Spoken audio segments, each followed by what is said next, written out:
Our next guest has an update on a theory first popularized by Scrooge. He says Christmas is a waste of money. Has an economic theory, in fact, to back it up. Joel Waldfogel, a real popular guy, is professor at the Wharton School of Business, University of Pennsylvania, joins us now from Philadelphia. Welcome to you. Okay, so you gave this lecture in London recently where you said the way we celebrate Christmas around the developed world is an orgy of value destruction that vaporized $25 billion per year. Okay, so explain that. How so? Where'd you come up with this? Sure. You know, normally when we spend money on ourselves, we only buy things if they're worth at least the price. So if I see something worth $50 to me, I'll buy it. And so normally spending provides some measure of satisfaction. Gift giving is really different. If I set out to spend $50 on you, I'm operating at a huge disadvantage. I don't know what you like or what you already have. I could spend $50 and buy something worth nothing to you.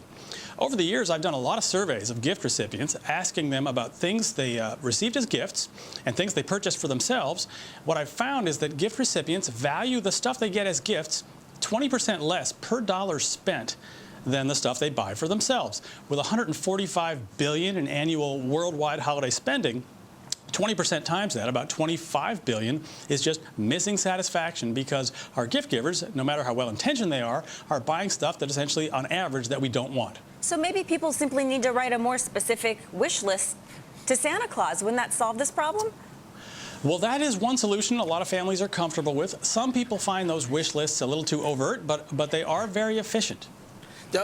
Professor, we have a report today, the economic numbers coming out at Bloomberg, and it said that confidence among U.S. consumers increased in December for the first time in 3 months. Pace of job cuts slowing, concerns apparently easing that spending will falter.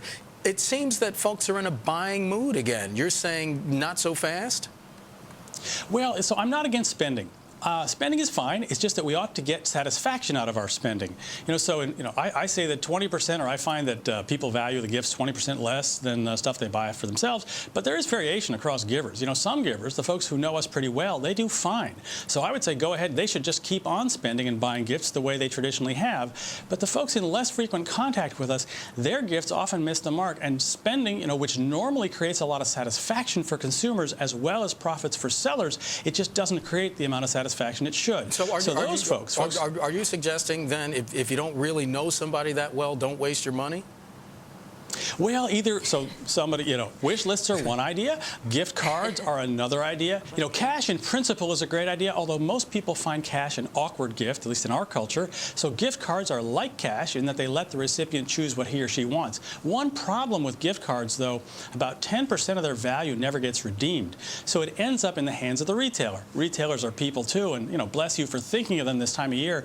I don't think, though, that givers had in mind to give to the retailers. Right. I would love to see I'd love to see gift cards where, say, after 24 months, the unspent balance goes straight to charity. But here's the thing. We're coming out of desperate times, right? And we got the retail sales number that came in better than expected. So isn't it, at the end of the day, just better that people are simply spending money that even if you've got a value decline or a value, evaporation, because it's not the best gift, at least it's something to fuel this economy, because as we know, the consumer is so important to economic growth and expansion. Well, it is true that consumers are a big deal for economic growth. But really, we can spend money without producing satisfaction and help sellers without helping buyers. That would be bad. A hurricane would cause us to spend money, but we wouldn't call it good news. So my view is let's go ahead and spend, but let's spend in a way that produces satisfaction for the ultimate consumers, the gift recipients, as well as for the sellers. So, Professor, it's fine to keep on spending. Professor, you mentioned charities. Are you seeing that a lot of folks now are starting to do that in these tough times, that they're giving more to charity? I've noticed in the last few years a real movement toward talking about giving to charity around the holidays. I think some people view just spending as excessive. That's not my view. My view is the satisfaction is insufficient. But I think it dovetails with a growing trend toward, well, instead of buying stuff people don't want, right, how about we just give to charity, in your name? So there are these charity gift cards that allow me to give you a card. You get to select which charity gets the money. You get to experience the luxury of giving to charity and no value gets destroyed. And that works well with my ideas. Professor Joel Waldfogel of the Wharton School of Business joining us from Philadelphia.